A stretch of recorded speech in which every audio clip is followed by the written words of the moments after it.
Olá, pessoal! Nesse Ampliando a Linguagem, nós conheceremos um novo gênero textual, que é a paródia.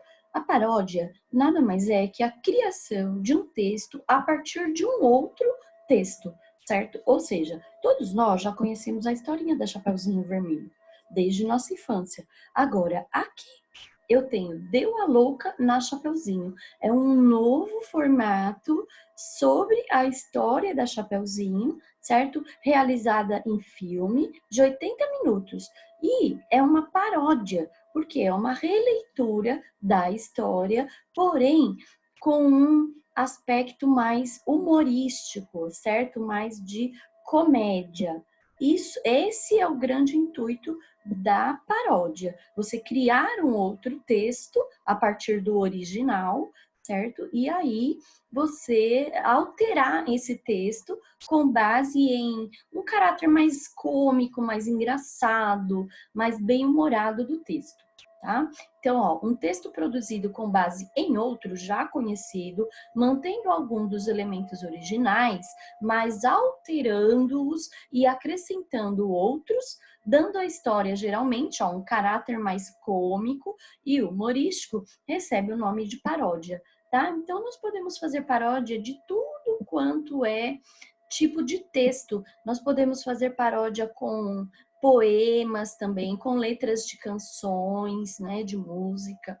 Podemos fazer de histórias assim, já conhecidas desde a infância, certo? Nós podemos utilizar da paródia em qualquer momento, tá? Então, a página 44, a 45, a leitura desse outro texto aqui para responder na 46, 47, tá?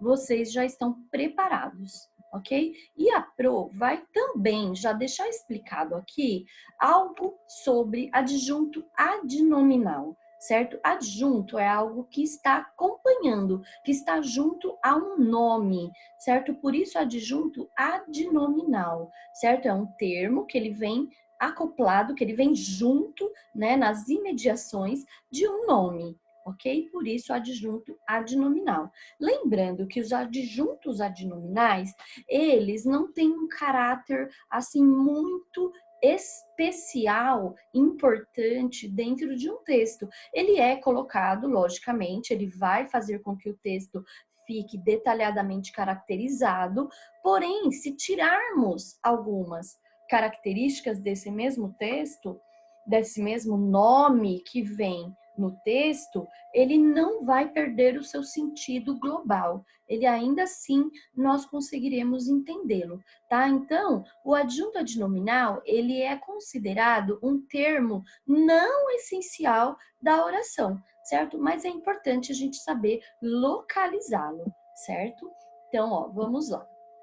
Aqui tem uma frase: o eletricista foi consertar o foguete, tá? E a partir dela a gente vai tirar o sujeito, o núcleo desse sujeito, certo? E depois nós vamos descobrir o que está acompanhando algumas palavras aqui do sujeito ou do predicado, certo? Então, olha, a palavra ou a expressão que acompanha o núcleo de um termo sintático substantivo, determinando-o, especificando-o, quantificando, caracterizando ou qualificando é chamado de adjunto adnominal, certo? Então, ó, ele pode fazer tudo isso que está aqui, determinar, especificar, qualificar, caracterizar, tá?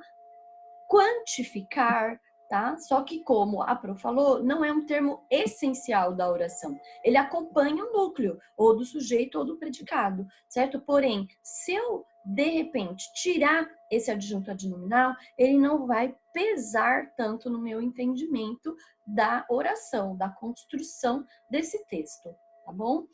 Ó, então, analisando aquela frase, como foi possível observar na frase analisada, o artigo o, ele exerce a função sintática de adjunto adnominal, quando o termo vem o eletricista, que é o núcleo do sujeito. Nessa mesma frase, o termo o foguete, que é um objeto direto, também é composto pelo núcleo foguete. E, lógico, o se torna o adjunto adnominal.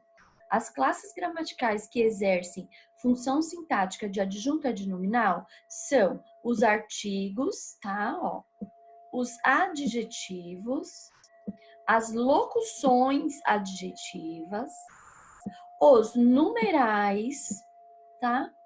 Ora, os pronomes, ok? Qualquer um destes, ó, demonstrativo, possessivo, indefinido ou interrogativo, e as orações com valor de adjetivo, tá? Ou seja, uma oração que esteja caracterizando algo, tá? Então, ó, vamos ver o exemplo que ele traz aqui. Ele tentou se comunicar com a torre de comando, tá? Então, olha, torre é o núcleo do objeto indireto. Comunicar-se com a torre de comando, certo? E tudo isso, ó, do comunicar, né?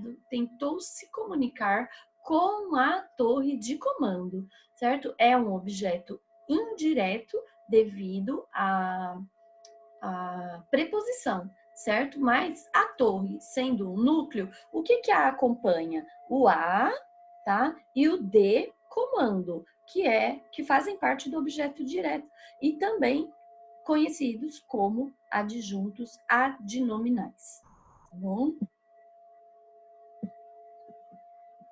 Então, olha, nós temos aqui essa outra página, tá? Com atividades ainda sobre adjuntos adnominais, né? A 48, a 49 e a 50, tá?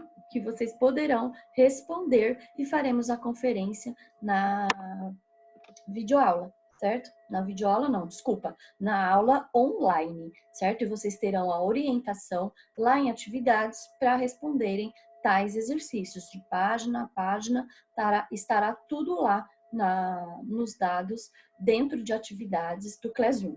Até lá e obrigada.